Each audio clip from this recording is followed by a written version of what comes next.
She only took a few extra minutes putting on her makeup before heading out and accidentally saved her entire family's lives because when she finished getting ready to leave with the family, she found the front door wouldn't open no matter what. At first, they thought it was a neighbor's prank, but after checking every door and window in the house, they realized this was no joke. Every exit was sealed shut, as if welded closed. Even more eerie, all electronic devices had lost signal. Furious, Jack took a running kick at the door.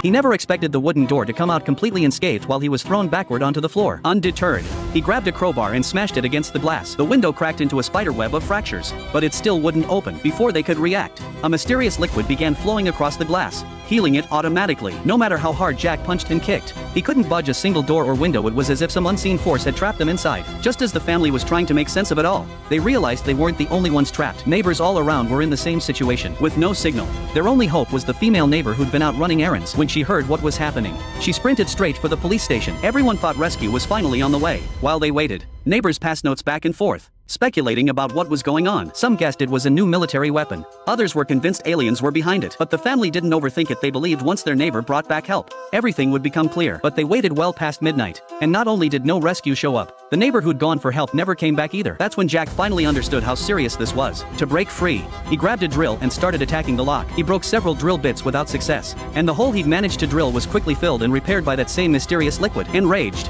he took a sledgehammer to the walls, but even after smashing the place to pieces, he couldn't break through the bizarre barrier. Not even underground was safe. The entire house was wrapped tight in that liquid. Jack realized this was beyond anything human technology could do. His wife suggested they just sleep on it, that maybe it'd be better by morning. Jack agreed, and they went to bed. But when they woke up the next day, there was no miracle. The doors and windows were still sealed shut. The couple had no choice but to face reality and prepare for a lone siege. They started inventorying supplies and filling containers with drinking water, since no one knew when the water or power might go out. Luckily, the couple had a habit of stockpiling food ration carefully. It could last 2 months, and so the family settled into life under house arrest. A week passed. The doors and windows still wouldn't open. The couple started collecting tomato seeds from their produce, just in case. But the neighbors across the way weren't so lucky. Their stored food was already gone. Jack wanted to help but couldn't do a thing, so they could only hope rescue would come soon. Over the next 2 weeks, the little girl made a startling discovery. Whenever it rained outside, a strange figure would appear, but it seemed only she could see it. She told her parents, saying the creature didn't look like anything from Earth. Jack dismissed it as boredom-induced hallucination, that she'd mistaken an animal for something mysterious. The girl didn't think much of it after that. As days went by,